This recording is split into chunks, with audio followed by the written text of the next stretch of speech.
Assalamualaikum warahmatullahi wabarakatuh. Halo Ananda peserta didik sekalian, bertemu kembali bersama saya Erni Ermawati di dalam mata pelajaran Ekonomi kelas 10. Silakan dibuka buku paketnya. Pada bab 3, di situ ada peran pelaku ekonomi dalam kegiatan ekonomi. Nah, untuk pertemuan kali ini kita akan membahas tentang kegiatan ekonomi terlebih dahulu.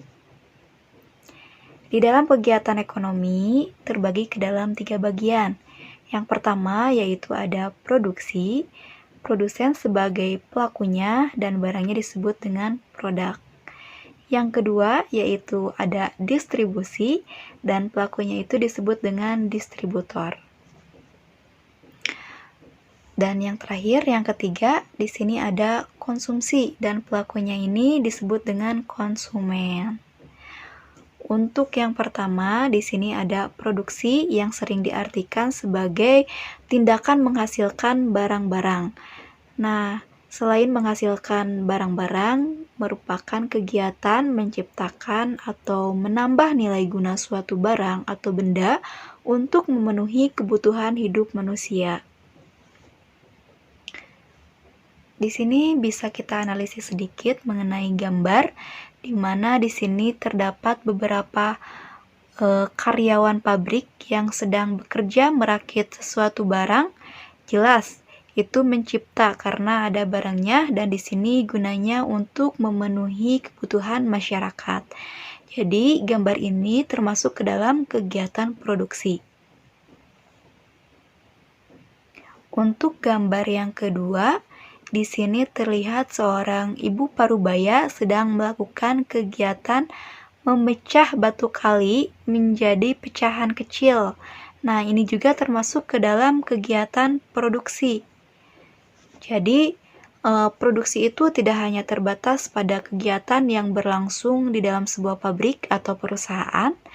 Kegiatan memecah batu kali menjadi pecahan kecil sehingga dapat digunakan untuk bahan bangunan juga termasuk kegiatan produksi. Selanjutnya yaitu ada tujuan produksi. Di sini telah saya bagi ke dalam 5 bagian. Yang pertama itu ada untuk menghasilkan barang atau jasa yang berkualitas tinggi. Yang kedua yaitu sebagai pemenuhan atau untuk memenuhi kebutuhan manusia, jelas ya di sini. Dan yang ketiga itu sebagai pengganti barang yang rusak atau habis. Yang keempat, nah di sini sebagai produsen pastinya kita ingin mendapatkan keuntungan ya atau laba. Dan yang terakhir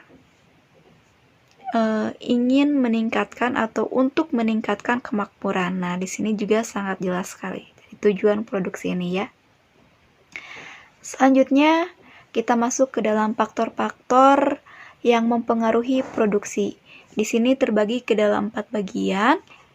Nah, untuk yang pertama di sini ada sumber daya alam. Jadi, faktor produksi dari sumber daya alam ini merupakan faktor yang sudah ada sejak ribuan tahun lalu.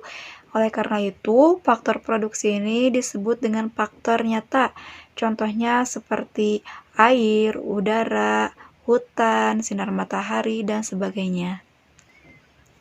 Yang kedua yaitu faktor produksi tenaga kerja. Jadi di dalam faktor produksi tenaga kerja ini terkandung unsur fisik, pikiran, serta kemampuan yang dimiliki oleh seorang tenaga kerja. Yang ketiga yaitu ada modal atau income. Jadi fungsinya modal atau income ini sebagai penunjang dalam mempercepat atau menambah kemampuan dalam memproduksi. Nah, yang terakhir yaitu ada faktor produksi keahlian atau skill yang sering disebut dengan faktor kewirausahaan. Selanjutnya, yang kedua di sini ada distribusi. Nah, distribusi itu sebagai penyaluran. Jadi di sini distribusi adalah kegiatan yang dilakukan oleh orang atau lembaga untuk menyampaikan barang atau jasa dari produsen ke tangan konsumen yang membutuhkan. Nah, di sini juga terdapat faktor-faktor yang mempengaruhi distribusi. Nah, yang pertama itu ada produk, yaitu barang yang dihasilkan dari kegiatan produksi. Yang kedua yaitu adanya pasar untuk menyalurkannya barang tersebut. Yang ketiga itu ada produsen. Nah, produsen itu si pelaku dari kegiatan produksi tadi.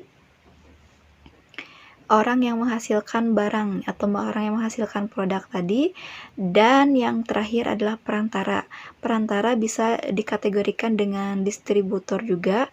Jadi keempat faktor yang mempengaruhi distribusi ini sangat penting.